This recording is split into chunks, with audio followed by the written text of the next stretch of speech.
COVID atau tidak COVID, semua telah berubah. Teknologi berubah, perilaku berubah, selera berubah. Ini yang membuat jenis pekerjaan juga berubah. Ada begitu banyak pekerjaan dalam bisnis travel agent dan pariwisata untuk dipilih.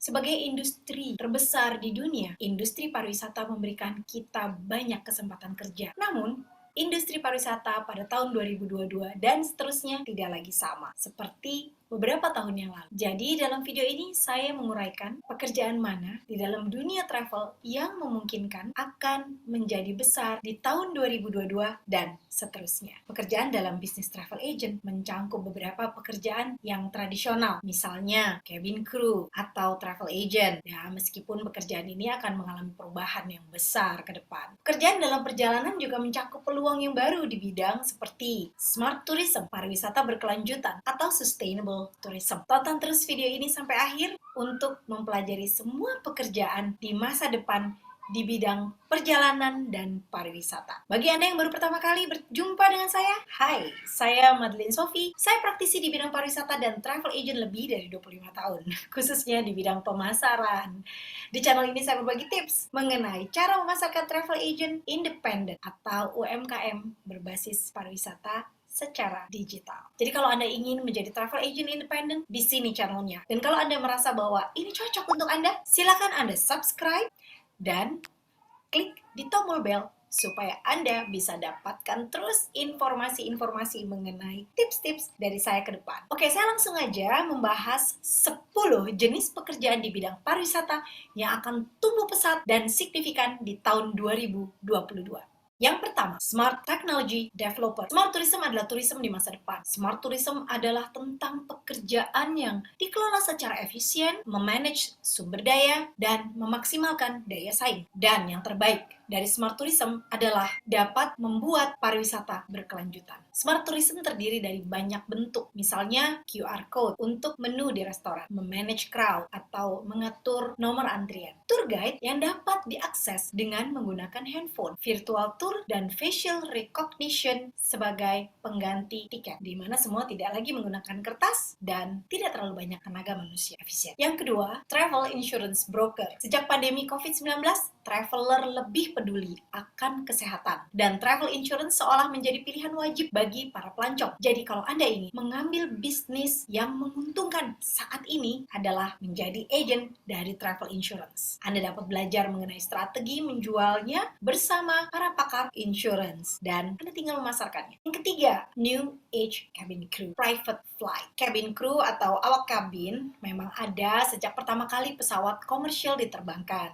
dan banyak orang berlomba-lomba untuk menjadi awak cabin dari perusahaan-perusahaan penerbangan ternama seperti Emirates, British Airways, Singapore Airlines. Meskipun dari sekian banyak yang melamar, biasanya hanya diterima 5% untuk bekerja di penerbangan-penerbangan raksasa tersebut. Tahu Anda bahwa lowongan menjadi cabin crew pesawat private juga terbuka lebar saat ini? Pandemi COVID-19 telah membuat bisnis penerbangan sangat terpuruk, sehingga harus mengurangi tenaga kerja, termasuk awak cabin. Meskipun penerbangan komersial nanti akan kembali normal, namun masih membutuhkan waktu beberapa tahun lagi. Dan untuk bertahan, penerbangan harus mengeluarkan harga murah atau promotional air tickets. Harga murah artinya ya pasti memotong service seperti catering, cleaning, sehingga saat ini cabin crew yang bekerja di penerbangan-penerbangan tersebut tidak hanya dituntut untuk mampu melakukan service excellence atau pelayanan prima, tapi juga harus mampu menjadi seorang sales. Awak cabin harus mampu menjual in-flight meals. Yang keempat, influencer marketing. Marketing telah berubah sangat drastis beberapa tahun belakangan ini. Penggunaan iklan di koran, di billboard, sudah tidak terlalu populer lagi karena orang sudah lebih percaya kepada influencer. Kenapa begitu?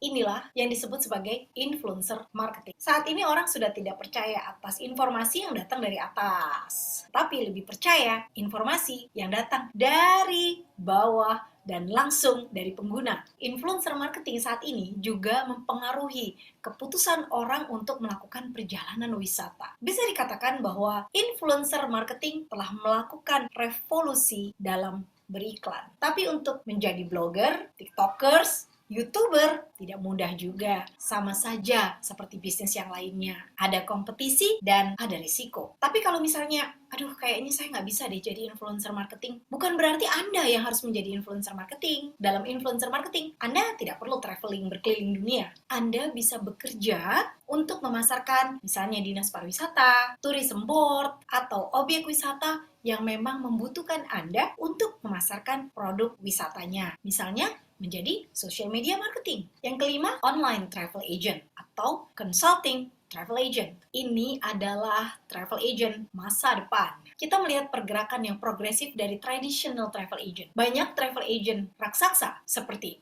Thomas Cook, Monarch, berhenti beroperasi. Wisatawan dapat dengan mudah menciptakan produk sendiri, bahkan DIY, membuat rute sendiri, cari penerbangan sendiri, cari hotel sendiri, bahkan mencari harga sesuai dengan budget sendiri. Atau mereka juga menggunakan travel agent, tapi travel agent online atau OTA seperti Booking.com, Skyscanner, Expedia. Ini semua bisa kita lihat pada prediksi online travel agent hingga tahun 2025. Berita baiknya, sejak COVID-19 merebak, ribuan bahkan jutaan wisatawan mengalami ketidakpastian. Tidak jelas kapan berangkat atau khawatir apabila travel insurance-nya tidak dapat mengcover perjalanan mereka seandainya terjadi sesuatu dalam perjalanan. Dalam kesulitan seperti inilah, travel agent berperan sebagai konsultan untuk memanage perjalanan mereka. Dan satu rahasia lagi, saat ini traveler lebih memilih berkonsultasi dengan independent travel agent. Apa yang dimaksud dengan independent travel agent? Independent travel agent adalah travel agent yang memiliki layanan khusus yang unik atau niche. Travel agent yang berdiri sendiri tanpa cabang atau menjadi cabang dari travel agent yang besar. Biasanya travel agent independent menawarkan program sesuai dengan keinginan pelanggan atau wisatawan. Gimana? Anda berminat menjadi travel agent independent? Kalau Anda berminat menjadi travel agent independen dan bekerja cukup dari rumah, saya telah membuat video series tentang bagaimana memulai usaha travel agent independen secara online. Jadi, jangan lupa untuk klik bell untuk mendapatkan info video terbaru saya. Dan untuk seri pertama, Anda bisa klik di sebelah atas ini.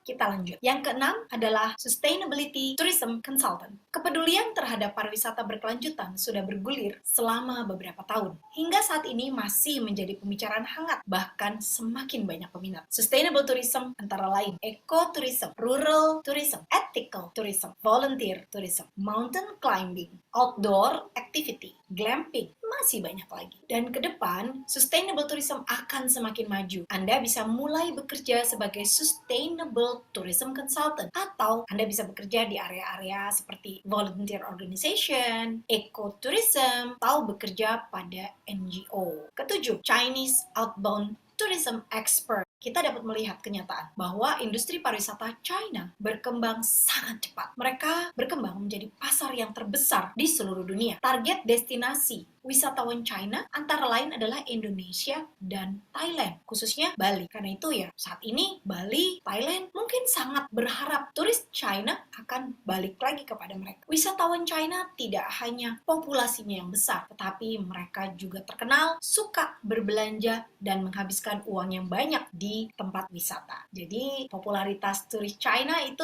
luar biasa. So, Anda yang punya destinasi menarik, ambil wisatawan dari China, bawa masuk ke negara Anda. Ancillary Revenue Manager. Ancillary Service berkembang sekitar 10 tahun belakangan ini. Digunakan oleh penerbangan low cost, hotel, dan lainnya. Ancillary Service adalah strategi dengan memunculkan harga yang fantastis murahnya dibandingkan dengan kompetitor. Misalnya, kita terbang di satu kota, harga tiket, let's say, 1 juta. Ada penerbangan yang menawarkan juga rute yang sama, Rp100.000. Sebagai wisatawan ya, pasti Anda akan memilih yang jauh lebih murah. Tapi walaupun pada saat kita membeli tiket tersebut, akhirnya kita tak akan membayar harga yang sama, mungkin 1 juta juga, karena ada tambahan-tambahan seperti memilih seat number, membeli makanan in-flight, luggage, dan lain-lain. Nah, inilah yang disebut sebagai ancillary service. Bisnis model ini tidak hanya digunakan oleh airlines loh saat ini, tapi juga oleh hotel. Mungkin Anda pernah tahu Philomenu, Fastpass Disney,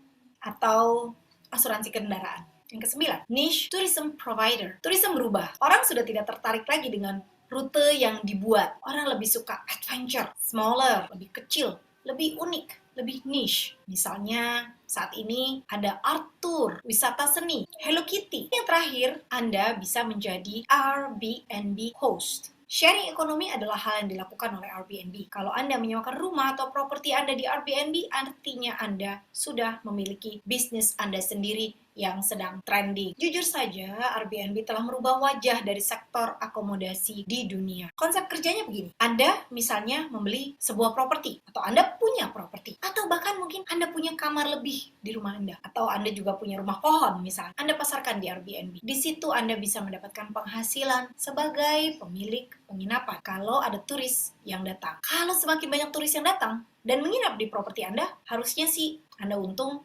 dan bahkan mungkin bisa beli properti lainnya. Pariwisata adalah bisnis yang dinamis dan menarik dan selalu berubah. Itu yang membuat saya sangat suka dengan bisnis ini. Jadi, dari yang tadi saya paparkan, yang mana yang akan Anda coba untuk mulai? Saya Marlene Sophie, sampai jumpa di video yang lainnya. Bye!